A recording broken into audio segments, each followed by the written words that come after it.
Season 1989-90. Barclays Division 4, 23rd. Littlewoods Cup second round, FA Cup second round. Despite such a poor finish to the 88-89 season, many supporters held the opinion that with the addition of 3 or 4 new players, there was no insurmountable reason why Halifax Town could not challenge. If not for promotion, then certainly the playoffs. Billy Eyre released 4 players. Keeper Paddy Roach. His departure was the only real surprise. Colin Blaine, Bobby Barr and Frankie Harrison. Harrison actually stayed at the club as a player after being appointed Jerry Brooks' assistant with the youth team, but what the fans did not expect was to lose 2 more of the club's better players. First to leave was defender Dave Robinson to Peterborough United for £100,000. Then, on the 17th of July, striker Wayne Allison joined former colleagues Rick Holden and Lee Richardson at Watford. He cost a Vicarage Road outfit managed by Steve Harrison £250,000. Allison's sale yet again broke Halifax Town's transfer record. Town chairman Jim Brown, acknowledging the criticism received for selling these 2 players, defended the decision, adding, "I want to stress that we didn't need to sell, and that the money will be used for team strengthening in any way the manager sees fit." So Eyre in turn spent a club record £40,000 to bring Leyton Orient striker Ian Juriev to the Shea. Juriev joined new teammate Mitch Cook, a defender from Scarborough who himself cost £22,500, and several free transfers. Goalkeeper David Brown from Preston, and midfielders Derek Hall from Southend and Brian Butler from Stockport County. Juriev made his league debut as a 76th minute substitute. Those 14 minutes were enough for him to head the 4th goal against a Hartlepool side that looked relegation certainties. After 3 games unbeaten, Town moved into 2nd place, and the fans could have been forgiven for getting carried away. The team's performances indicated that this could actually be Town's year. Carlisle United had also been beaten 3-1 in the Littlewoods Cup. Following Town's backs-to-the-walls performance in the return leg, the Shaymen moved into the second round 3-2 on aggregate. But by the time they met 2nd Division Middlesbrough in round 2, the early season sparkle had begun to desert them.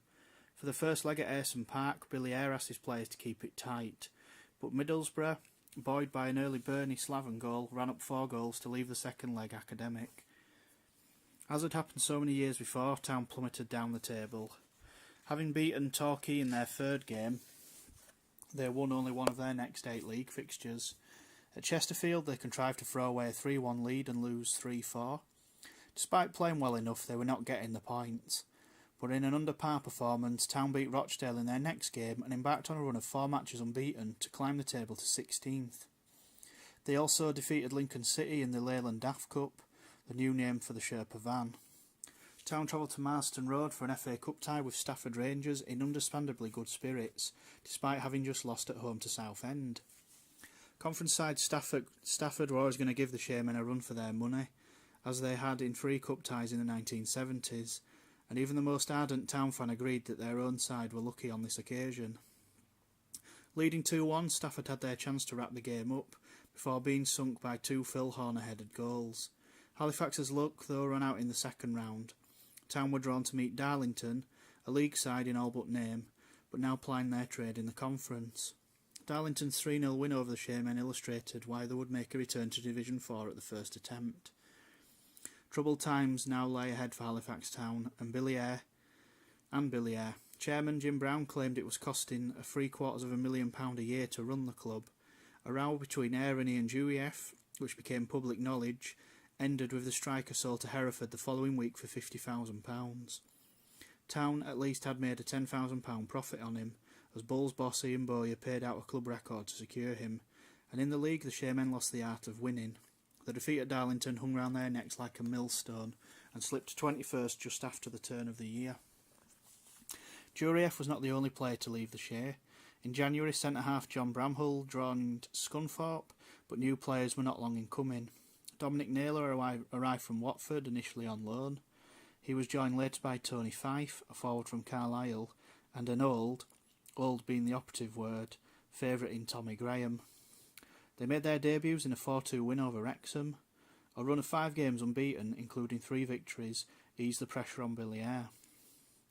The manager was afforded more salvation in the Leyland Daft Cup. Despite losing a group game at Chesterfield, Town had finished top of it.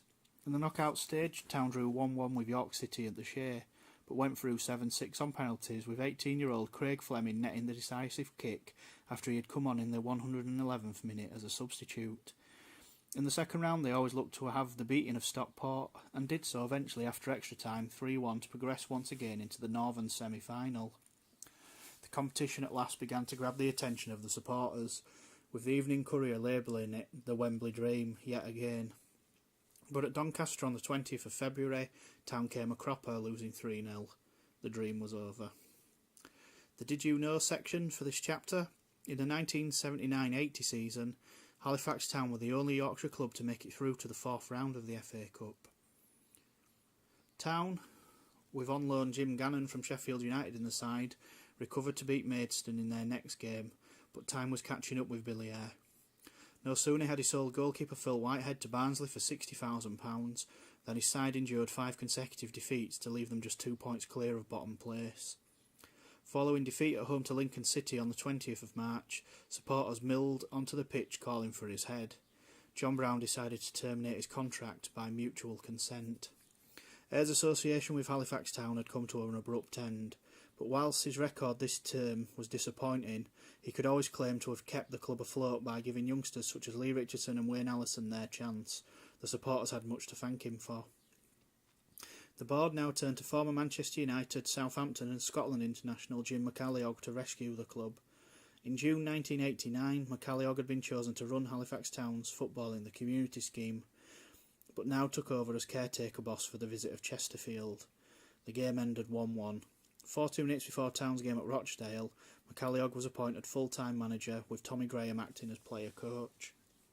Jim Brown had never had any doubts. He'll pull us clear, he predicted, and was proved right as McAleog steered the side to safety with 3 crucial away wins. Rochdale was the first, Doncaster the third. When McAleog's half-time team talk transformed to a 3-0 deficit into a 4-3 victory. In the end, relegation to the conference was avoided by 6 points, leaving Colchester United as the unfortunate side to make the dreaded drop.